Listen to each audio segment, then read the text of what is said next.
పశ్చిమ గోదావరి జిల్లా Mogalthur sub register ఆఫీసులో ప్రైవేట్ వ్యక్తుల హవా నడుస్తోంది. ప్రభుత్వ కార్యాలయాలని దళారులు శాసిస్తున్నారు. రిజిస్ట్రేషన్ ప్రక్రియలో జోక్యం చేసుకుంటున్నారు. అధికారుల ముందే ప్రైవేట్ వ్యక్తుల ఆగడాలు కొనసాగుతున్నా ఎవరూ పట్టించుకోవడం లేదు. రిజిస్ట్రేషన్ ఆఫీసుల్లో దళారుల దందాపై పూర్తి సమాచారం మా కరెస్పాండెంట్ హనుమంతరావు అందిస్తారు.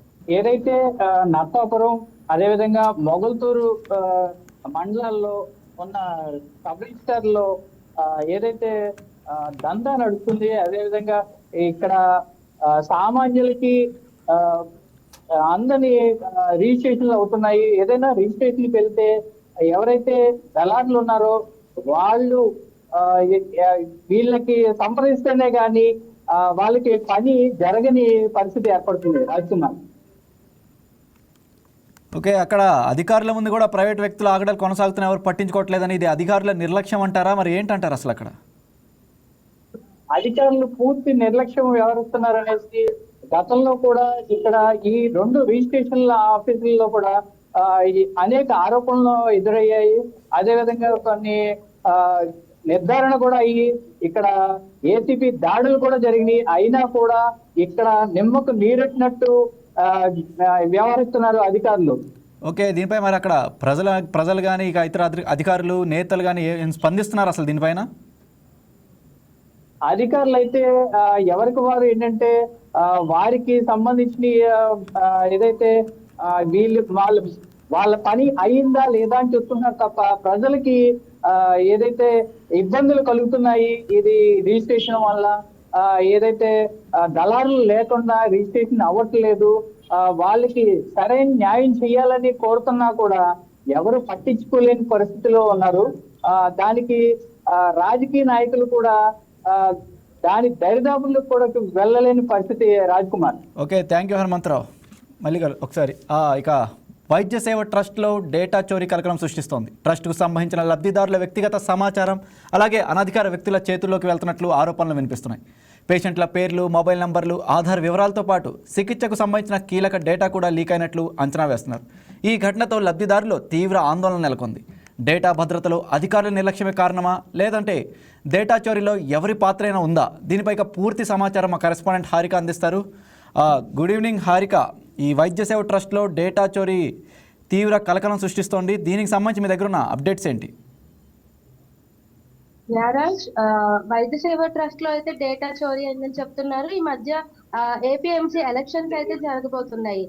20 years తర్వాత జరిగే ఈ ఎలక్షన్ లో ఒక 84 members అయితే నామినేషన్స్ వేస్తున్నారు. అండ్ రాష్ట్ర వ్యాప్తంగా కాదు, దేశవ్యాప్తంగా డాక్టర్స్ కూడా మన రాష్ట్ర వ్యాప్తంగా ఎంతమంది డాక్టర్స్ 64,000 డాక్టర్స్ అయితే ఉన్నారు. వాళ్ళందరూ ఓటర్స్ గా అయితే ఉండబోతున్నారు. సో ఈ ఎలక్షన్స్ ఎవరైతే ఉంటారో వాళ్ళు ప్రతి ఒక్క డాక్టర్ దగ్గరికి వెళ్ళి మాకు ఓటేంటని చెప్పుకోలేక సాఫ్ట్వేర్ కంపెనీతో టైఅప్ అయ్యి డేటా చోరీ చేశారనే ఆరోపణలు అయితే వస్తున్నాయి. ఈ చోరీ జరిగి 1 week అవుతున్నా ఇంకా వైద్య సేవ ట్రస్ట్ నుంచి ఎవరు రెస్పాండ్ అవ్వట్లేదు, సరిగ్గా చెప్పట్లేదు అని ఆరోపణలు కూడా వినిపిస్తున్నాయి. సాఫ్ట్వేర్ కంపెనీతో ఎవరైతే టైఅప్ అయ్యారో యాక్చువల్లీ ఈ డాక్టర్స్ డేటా అనేది ఏపీఎంసీలో అలాగే ఎన్టీఆర్ వైద్య సేవ ట్రస్ట్ లో అయితే ఉంటాయి. ఏపీఎంసీని ఫస్ట్ కన్సల్ట్ అయ్యి ఇట్లా డబ్బులు ఎర చూపించి ఇలా డేటా అడిగినట్టు సమాచారం వచ్చింది. వాళ్ళు అంగీకరించకపోవడంతో నెక్స్ట్ ట్రస్ట్ కి అప్రోచ్ అయ్యి అక్కడ డబ్బు ఎర చూపించి అయితే ఈ డాక్టర్స్ డేటా అయితే తీసుకున్నారని సమాచారం వచ్చింది. సో డాక్టర్స్ అంత ఈజీగా పర్సనల్ డేటా ఎవరికి ఇవ్వరు. ఒకవేళ బయటికి వాళ్ళ పర్సనల్ డేటా ఇస్తే మెడికల్ రిప్రజెంటేటివ్స్ వాళ్ళ డేటాను మిస్యూజ్ చేసే అవకాశం ఉందని ఎవరికి ఇవ్వరు. కానీ ఇలా పర్సనల్ డేటా బయటికి రావడంతో డాక్టర్స్ అయితే చాలా ఆందోళన వ్యక్తం చేస్తున్నారు. ఎందుకంటే హారిక, ఈ డేటా చోరీలో ఎవరైనా పాత్ర ఉందంటారా, లేకపోతే అధికారుల నిర్లక్ష్యం, అసలు ఏమంటారు? ఇది అధికారుల నిర్లక్ష్యం అనుకోవచ్చు. అండ్ ఎలక్షన్స్ లో ఎవరైతే నుంచున్నారో వాళ్ళ నామినేషన్స్ ఓట్ యూటిలైజ్ చేసుకోవడానికి ఇట్లాగా డేటా చోరీ అయితే చేశారని ఆరోపణలు వస్తున్నాయి. దీని మీద ఇంకా ఇన్వెస్టిగేషన్ జరుగుతుంది. వన్స్ ఎవరైతే డేటా చోరీ చేశారని బయటకు వస్తారో వాళ్ళకైతే కఠిన చర్యలు అయితే తప్పవని చెప్తున్నారు. ఇలా తొలిసారిగా జరగడంతో మొత్తం వ్యవస్థ అంతా తీవ్ర అల్లకల్లోలంగా మారిందని చెప్పుకోవచ్చు. Okay, right, thank you Harika. ఇక కర్నూలు జిల్లా పత్తికొండ మార్కెట్లో టమాటో ధరలు ఒక్కసారిగా కుప్పకూలాయి. కొద్ది రోజులుగా నిలకడగా ఉన్న ధరలు ఇప్పుడు కనిష్ట స్థాయికి పడిపోవడంతో సామాన్య రైతు కన్నీరు పెడుతున్నాడు. సప్లైకి తగ్గట్లుగా కొనుగోలు లేకపోవడంతో రైతులు తీవ్రంగా నష్టపోతున్నారు. ప్రస్తుతం పత్తికొండ మార్కెట్లో 25 కిలోల టమాటో బాక్స్ కేవలం 150 నుంచి 300 రూపాయల మధ్యనే పలుకుతోంది. అంటే కిలో టమాటా ధర గరిష్టంగా 12 రూపాయల లోపే ఉంది. టమాటా ధరల పతనంపై మరింత సమాచారం మా కరెస్పాండెంట్ మురళీకృష్ణ అందిస్తారు. Good evening Muralikrishna. ఇక కర్నూలు జిల్లా పత్తికొండ మార్కెట్లో టమాటా ధరలు బాగా పడిపోయినట్లు చెప్తున్నారు. దీనికి సంబంధించి అసలు అక్కడ ఏం జరుగుతుంది? అక్కడ రైతులు, కొనుగోలుదారులు కానీ వినియోగదారులు వాళ్ళు ఏమంటున్నారు? రైట్ రాజ్ కుమార్, కర్నూలు జిల్లా పత్తికొండ నియోజకవర్గంలో ఉన్నటువంటి టమాటో మార్కెట్ లో ధరలు అయితే దారుణంగా పడిపోతా ఉన్నాయి. నిన్న మొన్నటి వరకు 1000 రూపాయలు పలికినటువంటి టమాటో ధరలు ప్రస్తుతం 100, 200, 300 రూపాయలు పలుకుతుండడంతో రైతులంతా కూడా తీవ్ర ఆందోళన వ్యక్తం చేస్తున్నారు. మరోవైపు డిమాండ్ తగ్గట్టుగా సప్లైకి తగ్గట్టుగా కొనుగోలు లేకపోవడంతో టమాటో కూడా అక్కడే మార్కెట్ లోనే ఉండిపోయే పరిస్థితి నెలకొంది. ఏదైతే కర్నూలు జిల్లా పశ్చిమ ప్రాంతంలో ఎక్కువగా ఈ టమాటో సాగు చేస్తూ ఉంటారు రైతులు. అయితే ఈ రైతులు సాగు చేసేటటువంటి చుట్టుపక్కల సాగు చేసినటువంటి టమాటోలు అంతా కూడా పత్తికొండ మార్కెట్ లో క్రయ విక్రయాలు జరిపేందుకు తీసుకొస్తారు. అక్కడ నుంచి ఇతర జిల్లాలకు, ఇతర రాష్ట్రాలకు కూడా సప్లై అవుతా ఉంటుంది. అయితే ఈ నేపథ్యంలో అక్కడ ఏదైతే అధిక శాతం టమాటోను పండిస్తారో ఆ రైతులకు ఈ ధరల పతనమైన నేపథ్యంలో ఒకవేళ ఎక్కడ కూడా ఎలాంటి నష్టం వాటిల్లకుండా పత్తికొండ నియోజకవర్గంలో ఒక టమాటో జ్యూస్ ఫ్యాక్టరీ కూడా ఏర్పాటు చేసేందుకు కూడా ప్రభుత్వం నిర్ణయించింది. దీనికి సంబంధించి స్థలం కూడా సేకరించి పెట్టింది. అయితే ప్రస్తుతం ఆ పనులు ఒకవైపు జరుగుతున్న నేపథ్యంలో ప్రస్తుతం ఈ టమాటో దిగుబడులు వస్తున్న మార్కెట్కి వస్తున్న నేపథ్యంలో ధరలు పతనం అవుతుండడం రైతులను కొంత కలవరాన్ని గురి చేస్తుంది. ఇప్పటికే గత జూన్, జూలై, ఆగస్టు నెలల్లో పూర్తిగా ధరలు పతనమై రైతులంతా కూడా రోడ్డున పడినటువంటి పరిస్థితి నెలకొంది. ఇప్పటికే చేసిన అప్పులు తీర్చలేక రైతులంతా కూడా ఆందోళన చేస్తున్న నేపథ్యంలో మరోసారి ఈ ధరల పతనం అనేది రైతులను తీవ్ర ఇబ్బందులకు గురి చేస్తుందని చెప్పుకోవచ్చు. రాజకుమార్, ప్రస్తుతం కర్నూలు జిల్లా పత్తికొండ నియోజకవర్గంలోని టమాటో మార్కెట్ లో 25 కిలోల బాక్సు కేవలం 150 నుంచి 300 రూపాయలు పలుకుతుండడం అనేది రైతులను ఆందోళనకు గురి చేస్తా ఉంది. ఈ లెక్కన మనం చూస్తున్నట్లయితే కిలో కేవలం 5 నుంచి 10 రూపాయల లోపే పలుకుతుంది అనేది స్పష్టంగా అర్థమవుతుంది. ఈ రకంగా చూసుకుంటే మాత్రం ఖచ్చితంగా పెట్టిన పెట్టుబడి రాకపోగా ఏదైతే కోత కోసినటువంటి పొలంలో కోత కోసినటువంటి కూలీలకు కూడా డబ్బులు చెల్లించలేనటువంటి పరిస్థితి. అదే రకంగా అక్కడ నుంచి పొలం నుంచి కోత కోసినటువంటి టమాటోను మార్కెట్ కి తీసుకొచ్చినటువంటి ట్రాన్స్పోర్టేషన్ ఖర్చులు కూడా రావడం లేదంటూ కూడా రైతులు ఆందోళన వ్యక్తం చేస్తున్నారు. ఈ రకంగానే ధరలు పతనం అయితే మాత్రం ఖచ్చితంగా రైతుల్లో వారి కుటుంబాలతో సహా రోడ్డున పడేటటువంటి పరిస్థితి ఏర్పడుతుంది. రాజకుమార్, అంటే మురళీకృష్ణ, ఇక గత వారం కానీ అంతకు ముందుతో పోలిస్తే ప్రస్తుతం అసలు ఎంత మేర తగ్గుదల కనిపిస్తోంది? గత వారంతో పోలిస్తే ఇప్పుడు దాదాపుగా 50% మేర ధరలు తగ్గుముఖం పట్టాయని చెప్పుకోవచ్చు. గత వారం 1000 రూపాయలు పలికినటువంటి ధరలు ఇప్పుడు కేవలం 100 అంటే 150 నుంచి 300 అంటే దాదాపు 50 to 60% మేర పూర్తిగా ధరలు పతనమైనటువంటి పరిస్థితి నెలకొంది. ఈ నేపథ్యంలో అటు అధికారులు కూడా రైతులు నష్టపోకుండా ఎలాంటి చర్యలు చేపట్టాలని చెప్పి కూడా సన్నాహాలు చేస్తా ఉన్నారు. దీనికి సంబంధించి ప్రస్తుతం ఏదైతే మార్కెట్ కు కూడా ఆశించినటువంటి మేర కొనుగోళ్లు జరగకపోవడం రైతులు కొంత కలవరానికి గురి చేస్తుందని చెప్పుకోవచ్చు. ఎందుకంటే వచ్చిన దిగుబడి అంతా కూడా కొనుగోలు లేక అలాగే మార్కెట్ లోనే ఉండిపోవడంతో టమాటాలు అంతా కూలిపోయేటటువంటి పరిస్థితి నెలకొంది. మరోవైపు ఇటు ధరల పతనం, మరోవైపు ఈ టమాటాలన్నీ కూడా మార్కెట్ లోనే కూలిపోవడంతో రైతులంతా తీవ్రంగా నష్టపోయే పరిస్థితి ఏర్పడింది. Rajkumar, okay, thank you Muralikrishna. ఇక ఆసియాలోనే అతిపెద్దదైన మిర్చి యార్డ్ గుంటూరులో ఉంది. అయితే కేంద్ర బడ్జెట్లో ఈసారి మిర్చి బోర్డు ఏర్పాటు ఊసే లేకుండా పోయింది. ఏటా 10,000 కోట్ల లావాదేవీలు నడుస్తున్న ఆసియాలో అతిపెద్ద మార్కెట్గా ఉన్న కేంద్రం కర్ణ చూపలేదు. కెన్ బోర్డు ఏర్పాటు అవసరాన్ని గత ఏడాది మంత్రి లోకేష్ కేంద్ర మంత్రి పీయూష్ గోయల్ దృష్టికి తీసుకెళ్లారు. భారత్ నుంచి 30% వాటా సుగంధ ద్రవ్యాలు మిరపదే. మిర్చి సహా 52 సుగంధ ద్రవ్యాలకు సంబంధించిన బోర్డు కేరళలోని కొచ్చిలో ఉంది. అయితే ఆంధ్రాకి ఇస్తామన్న హామీ మొన్నటి బడ్జెట్లో కూడా నెరవేరలేదు. ఇక దీనికి సంబంధించి మరింత సమాచారం మా స్పెషల్ కరెస్పాండెంట్ అందిస్తారు. ఆసియాలోని అతిపెద్దదైన మిర్చి యార్డ్ గుంటూరులోనే ఉంది కదా, ఇక దీనికి సంబంధించి బోర్డు ఏర్పాటు కాకపోవడంపై అసలు ఏమంటున్నారు అక్కడ? Good evening. కేంద్ర బడ్జెట్ లో ఈసారి ఆసియాలో అతిపెద్దదైన గుంటూరు మిర్చి యార్డుని చిన్న చూపు చూసిందనే చెప్పుకోవాలి. బోర్డు ఏర్పాటు చేస్తామని చెప్తున్నప్పటికీ కూడా ఇంతవరకు ఆ బోర్డు ఊసే ఎత్తడం లేదు. మొన్న బడ్జెట్ లో పెడతారని చెప్పి ఎంతగానో ఆంధ్ర ప్రజలు ఎదురు చూసినప్పటికీ దాని గురించి సబ్జెక్టే రాలేదు. గత సంవత్సరం మంత్రి లోకేష్ మరియు సియాజ్ షిండే వీళ్ళు కలిసి ఈ కేంద్రం ప్రభుత్వానికి దీని గురించి బడ్జెట్ గురించి వివరించారు. అయినప్పటికీ కూడా ఈ సంవత్సరం విడుదల చేస్తారని చెప్పి చూసినా కూడా ఒక చిన్న చూపే చూసింది బడ్జెట్ లో ఆంధ్రప్రదేశ్ లో మిర్చి యార్డు. ఈ బోర్డు పెడితే ఉపయోగాలు ఏమిటంటే రైతులు డైరెక్ట్ గా నేరుగా మిర్చి యార్డు నుంచి కొనుగోలు చేసుకోవడానికి కానీ అవకతవకలు లేకుండా వారికి కనీస గిట్టుబాటు ధర లేదని ఇప్పుడు చెప్తున్నప్పటికీ ఆ బోర్డు వల్ల అందరికీ ఒకటే రేటు ఉంటుంది, దళారులు అనేది ఉండదు. బోర్డు ఏర్పడితే అన్నిటికీ సకల సౌకర్యాలు ఉంటాయి. పైగా ఈ బోర్డు అభివృద్ధి చెందడానికి కూడా ఇంకా బాగుంటుందని చెప్పి అనుకున్నారు. అయినప్పటికీ ఈ సంవత్సరం రాలేదు. ప్రస్తుతానికైతే ఆ పని మీద కూటమి ప్రభుత్వం లోకేష్ సన్నాహాలు చేస్తున్నట్టు తెలుస్తుంది. గత సంవత్సరం అయితే తెలంగాణలో మన ఆంధ్రప్రదేశ్ నుంచి సుగంధ ద్రవ్యాలు కానీ మిర్చి యార్డుకు సంబంధించి కానీ ఏదైనా సరే ఆంధ్రప్రదేశ్ 30% ఎగుమతుల్లో ఎక్కువగా ఉన్నది. అప్పటికి చిన్న చూపు చూసినట్లు అయింది. రైతులకైతే నిరాశ ఎదురైందని చెప్పి చెప్పుకోవచ్చు. దీని అంతటికీ కారణము కూడా ఒక చిన్న ఇది ఉంది. అదేంటంటే గత ప్రభుత్వం మిర్చి యార్డులో అవినీతి ఇటువంటివి జరిగిన 347 కోట్ల రూపాయలు అవినీతి జరగడం జరిగింది. దీని మీద విజిలెన్స్ అధికారులు కూడా ఒక దర్యాప్తు నివేదిక కూడా కేంద్రానికి సమర్పించినట్టు తెలుస్తుంది. దాని మీద కూడా కొంత విచారణ అయితే జరుగుతుంది, ఇంకా జరగాల్సి ఉంది. అది కూడా పూర్తి అయినట్టయితే ఈ సంవత్సరం వచ్చేది అని చెప్పి అనుకున్నారు. ఆ విచారణ ఉండటం వల్ల రైతులకి కొంత నష్టం అయితే జరిగిందని చెప్పి చెప్పుకోవచ్చు. Okay, thank you Koteswararao. Turpu Godavari జిల్లా రాజమహేంద్రవరంలో తిష్ట వేసిన పెద్ద పులి ప్రజలకు కంటి మీద కొనుకు లేకుండా చేస్తోంది. ఇప్పటి వరకు తొర్రేడు పరిసర పొలాల్లో సంచరించిన బెబ్బులి ఇప్పుడు మకాం మార్చింది. సీతానగరం నుంచి ప్రారంభమైన పెద్ద పులి పంజా ఇప్పుడు రాజమహేంద్రవరం రూరల్, గాడాల, కోలమూరు పరిసర ప్రాంతం మీద పడింది. ఈ ప్రాంతాల్లో పెద్ద పులి అడుగులను ఫారెస్ట్ అధికారులు గుర్తించారు. తొర్రేడు గ్రామంలో పశువులపై దాడి చేయడంతో గ్రామస్తులు తీవ్ర భయాందోళనకు గురవుతున్నారు. పులి దివాన్ చెరువు అడవిలోకి వెళ్తుందా లేక గ్రామాలపై పడుతుందన్న సందిగ్ధత ప్రస్తుతం కొనసాగుతోంది. అటవీ శాఖ గస్తీ పెంచి ప్రజలు అప్రమత్తంగా ఉండాలని హెచ్చరిస్తోంది. ఇక దీనికి సంబంధించి మరింత సమాచారం మా స్పెషల్ కరెస్పాండెంట్ సత్యనారాయణ గారు అందిస్తారు. సత్యనారాయణ గారు చెప్పండి, ఇక రాజమహేంద్రవరంలో పెద్ద పులి పంజా కనపడుతున్నట్టుంది. దీనికి సంబంధించి అక్కడ ప్రస్తుతం ఎలా ఉంది పరిస్థితి? Good evening Raj Kumar.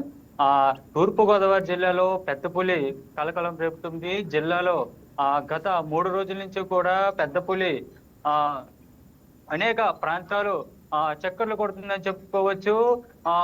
గత జనవరి 26వ తేదీన ఏలూరు జిల్లాలో ఉన్న ఈ పెద్ద పులి తూర్పుగోదావరి జిల్లాలోకి 3 రోజుల క్రితం ఈ పెద్ద పులి వచ్చింది. అయితే సీతానగరం మండలం పెద్ద కొండపూడి, చిన్న కొండపూడి ఆ ప్రాంతంలో ఉన్న ఈ పెద్ద పులి నిన్న సీతానగరం మండలమే కాకుండా రాజమహేంద్రవరం రోడ్డులో తొర్రేడు గ్రామంలో ఒక పెద్ద ఆవు, 2 చిన్న దూడల మీద కూడా దాడి చేసి చంపివేసింది.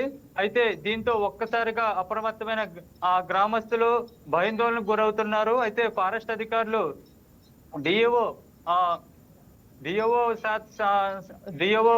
డిఓతో పాటు ఫారెస్ట్ అధికారులు కూడా ఆయా పరిసర ప్రాంతాల్లో కూడా పులి గుర్తులను సేకరిస్తున్నారు. దాంతో పాటుగా కూడా పులిని ఎక్కువగా భయాందోళనకు గురి చేయడం కానీ, బాంబులు పేల్చడం కానీ ఇలాంటివి గ్రామస్తులు చేయొద్దంటూ కూడా ఆయన తెలుపుతున్నారు. అయితే పులి ఇలాంటి ఎప్పుడైతే బాంబులు పేల్చడం గట్రా ఇలాంటి ఉద్రేకత చేయడం వల్ల ఏమవుతుందంటే పులి ఆ గ్రామంలో కూడా సంచరించి భారీ పెద్ద ఎత్తున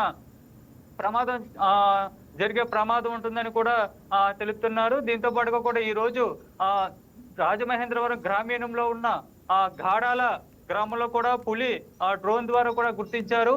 దీంతో అక్కడ ఉన్న పాదముద్రలు కూడా సేకరించారు. అయితే ఈ పులి తమ గ్రామంలోకి ఎప్పుడైతే వచ్చి తమపై దాడి చేస్తుందో అనేది కూడా గ్రామస్తులు ఆందోళన చెందుతున్నారు. రాజమహేంద్రవరం చుట్టుపక్కల ఉన్న దివాన్ చెరువు, ఈ పాలచల్ల, నిడికట్ల, గాడాల ఈ ప్రాంతంలో కూడా ఎక్కువ రైతులు పంట పొలంలోకి వెళ్ళొద్దని, నైట్ టైంలో కూడా ఒంటరిగా వెళ్ళొద్దని, అసలు పొలంలోకి కూడా వెళ్ళొద్దని, తమ ఆవులైన గేదెల పశువులు కూడా పొలం వద్ద ఉండించుకోకుండా సురక్షిత ప్రాంతంలో కూడా ఆవుల్ని కట్టివేయాలని కూడా ఫారెస్ట్ అధికారులు తెలుపుతున్నారు. దీంతో పాటుగా కూడా అధికారులు ఎప్పటికప్పుడు అప్రమత్తం అవుతూ పులిని జాడైతే కనుక్కున్నారు. దీంతో పాటుగా కూడా పులి ఈ దివాంచెరు పుష్కరవనం ఏదైతే ఫారెస్ట్ అయితే ఏదైతే ఉందో కూడా ఆ నైట్ అక్కడికి వచ్చే విధంగా కూడా అధికారులు తెలుపుతున్నారు. దీంతో పాటుగా ఏదేమైనా ప్రజలు జాగ్రత్తగా ఉండాలని కూడా తెలుపుతున్నారు రాజశేఖర్. ఓకే, గ్రామస్తుల భయాందోళన స్థాయి ఎలా ఉందంటారు? ఇప్పుడు ప్రజలు అసలు ఇళ్లలోనే ఉంటున్నారా, ఏమైనా బయట తిరిగే అవకాశాలు ఉన్నాయి అక్కడ? అయితే పెద్ద పులి సంచరించడంతో కూడా ఎక్కువగా గతంలో రాజమహేంద్రవరంలో 2-3 సంవత్సరాల క్రితం కూడా చిరుత పులి వచ్చింది. అయితే ఎటువంటి దాడి చేయలేదు. కానీ ఈ పెద్ద పులి అనేది కూడా ఈ గతంలో ఆవుల్ని సైతం కూడా దాడి చేయడంతో కూడా ప్రజలు కూడా అప్రమత్తంగా ఉండాలని కూడా ఫారెస్ట్ అధికారులు తెలుస్తున్నారు. కానీ ప్రజల్లో కూడా ఈ పులి మీద ఆందోళన చెందే ఈ బాంబులు కానీ కొన్ని ఏరియాలో అయితే బాంబులు పేల్చడం కానీ ఇలాంటివి చేస్తున్నారు. దానివల్ల పులి భయాందోళనకు గురయ్యి కూడా గ్రామంలోకి వచ్చేసి అతిపెద్ద ప్రమాదకరం సృష్టించే అవకాశం ఉందని కూడా ఈ ఫారెస్ట్ అధికారులు తెలుపుతున్నారు. అయితే గ్రామంలో అయితే టామ్ కూడా ఏంతున్నారు. గ్రామంలో ఎవరు కూడా నైట్ టైంలో ఈ సంచరించవద్దని, గుంపులుగా మాత్రమే వెళ్ళాలని, నైట్ టైంలో రైతులు పొలంలోకి వెళ్ళొద్దని కూడా ఫారెస్ట్ అధికారులు తెలియజేస్తున్నారు రాజశేఖర్. ఓకే, విద్యార్థుల విషయంలో కూడా అక్కడ ఎక్కువ స్కూల్స్ కూడా ఉన్నట్టు తెలుస్తోంది. అక్కడ వాళ్ళకి ఎలాంటి చర్యలు తీసుకుంటున్నారు? అయితే పులి సంచరించే ఏరియాలో కూడా గ్రామంలో ఆ ఏరియాలో కూడా సెలవులు నిన్నైతే ప్రకటించడం జరిగింది. పులి సంచరించిన ఏరియాలో కూడా సెలవులు ఇప్పటికే ప్రకటించారు. దాంతో పాటుగా కూడా పిల్లలు కూడా ఎప్పుడు ఒంటరిగా రావద్దని కూడా, పిల్లలు బయట తిరగొద్దని కూడా తెలుపుతున్నారు. అలాగే రాజమండ్రి ఈ పరిసర ప్రాంతంలో ఎక్కువగా జనసంచారం అనేది ఉంటది కాబట్టి నైట్ టైంలో కూడా ఒంటరిగా బైక్ మీద గట్రా వెళ్ళొద్దని కూడా తెలుపుతున్నారు Rajkumar. Okay Suryanarayana, thank you Rajkumar. Kakinada జిల్లా ఏలేశ్వరం మండలం ఎర్రవరం గ్రామంలో ఉన్న 366వ సర్వే నెంబర్లోని చరిత్రాత్మక పురావస్తు శాఖకు చెందిన దానాల కొండపై అక్రమ తవ్వకాలు జరుగుతున్నాయని గ్రామస్తులు ఆరోపిస్తున్నారు. సుమారు 42 ఎకరాల విస్తీర్ణంలో ఉన్న ఈ కొండ పురావస్తు శాఖ నియంత్రణలో ఉందని, ఎలాంటి అనుమతులు లేకుండానే కొండను తవ్వి గ్రావెల్ తోలుకుపోతున్నారని తెలిపారు. దీనిపై మరింత సమాచారం మా కాకినాడ జిల్లా స్పెషల్ కరెస్పాండెంట్ నానాజీ అందిస్తారు. Good evening Nanaji. కాకినాడ జిల్లా ఏలేశ్వరం మండలం ఎర్రవరం గ్రామంలో ఉన్న 366 సర్వే నెంబర్లోని చారిత్రక పురావస్తు శాఖకు సంబంధించింది. అక్కడ గ్రానైట్ తవ్వకాలు జరుగుతున్నాయని అంటున్నారు. దీనికి సంబంధించి మీ దగ్గర ఉన్న అప్డేట్స్ ఏంటి? అసలు అక్కడ అధికారులు ఎలాంటి చర్యలు తీసుకుంటున్నారు? Thank you Raj Kumar. ఇలా చూసుకుంటే కనుక ఈ యొక్క దానాల కొండ అనేది జాతీయ రహదారి పక్కనే ఉంటుంది. అయితే దీనికి సంబంధించి కాకినాడ జిల్లాలో వివిధ కొండలన్నీ కూడా ఈ పురావస్తు శాఖ ఆధ్వర్యంలో ఉంటుంది. అదే ఈ ప్రత్తిపాడు నియోజకవర్గంలోనే కొడవల్లో కూడా పురావస్తు సంబంధించిన ఒక కొండ ఉన్నది. అదే దీని విషయానికి వస్తే కనుక ఇది దాదాపు 42 ఎకరాల విస్తీర్ణంలో ఈ కొండ ఉన్నది. ఇప్పటి వరకు కూడా దాని తవ్వకాలు కానీ ఎలాంటివి కూడా జరగలేదు. అయితే దాని ఆనుకున్న ల్యాండ్ లో ఈ తవ్వకాలు జరుగుతుంటే ఎవరైతే స్థానికులు ఉన్నారో స్థానికులు ఇచ్చిన సమాచారం ప్రకారం అధికారులు, రెవెన్యూ అధికారులు, సర్వే అధికారులు, అలాగే ఏదైతే పురావస్తు శాఖ ఉన్నారో వాళ్ళు కూడా హుటాహుటిన అక్కడికి చేరుకోవడం జరిగింది. అయితే చేరుకున్న తర్వాత సర్వే ప్రకారంగా వాళ్ళు ఇచ్చిన ఏదైతే డేటా ఉంటుందో ఆ డేటా ప్రకారం కూడా సర్వే చేయడం జరిగింది.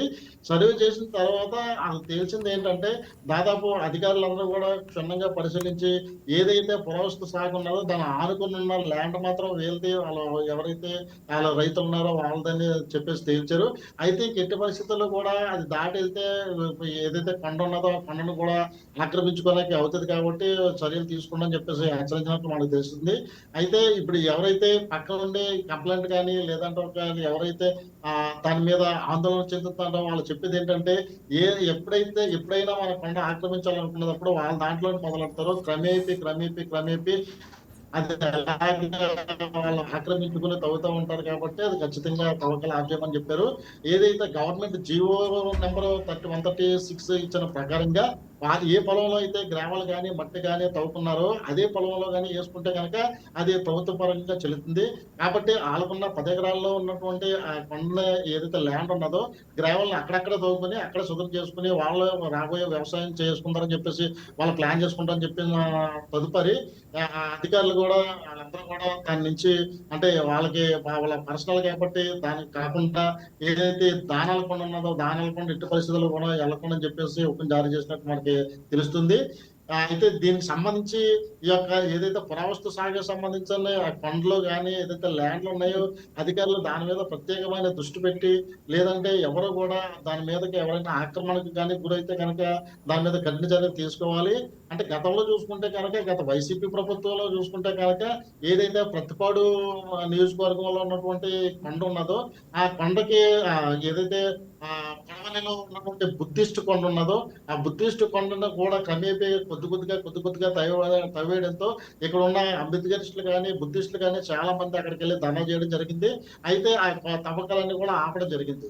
అదే రకంగా ఈ కొండను కూడా తవ్వేస్తారన్న ఉద్దేశంతో చాలా వరకు ఆందోళన చేయగా, అయితే దీన్ని ఆల్రెడీ సర్వే చేయించి సర్వే ప్రకారంగా ఇప్పుడు తవ్వేదైతే మాత్రం ఆ ల్యాండ్ యజమానులు మాత్రమే అని చెప్పేసి తేల్చారు. అయితే ఇట్టి పరిస్థితుల్లోనూ కూడా ఎడ్జ్ నుంచి పైకి వెళ్లకుండా ఉంటే కనుక మేము చర్యలు తీసుకోకుండా ఉంటాం. లేదంటే ఒకవేళ మేము కూడా పురావస్తు శాఖ నుంచి కానీ లేదంటే పోలీస్ డిపార్ట్మెంట్ నుంచి కూడా చర్యలు తీసుకుంటామని చెప్పేసి హెచ్చరించినట్టు మనకి తెలుస్తుంది రాజ్ కుమార్. ఓకే నానాజీ, ఇకపై ఇట్లాంటి ఘటనలు ఏం జరగకుండా అధికారులు ఏమైనా చర్యలు తీసుకుంటున్నారా ప్రస్తుతానికి?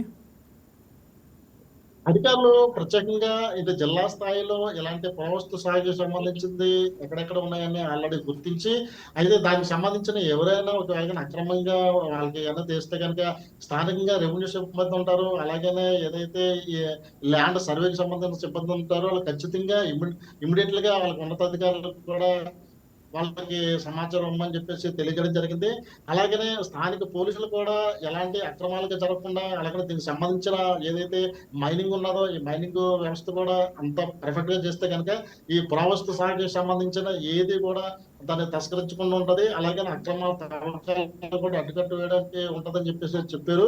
ఇకపై ఇలాంటి జరగకుండా మరిన్ని నిర్ణయాలు కూడా తీసుకుంటారని మనకు అర్థమవుతుంది. అంటే అక్కడ చుట్టుపక్కల ఉన్న గ్రామస్తులు కానీ ఎవరైనా దీనిపై స్పందిస్తున్నారా? అసలు వాళ్ళు ఏమంటున్నారు? అక్కడ స్పందన ఎలా ఉంది?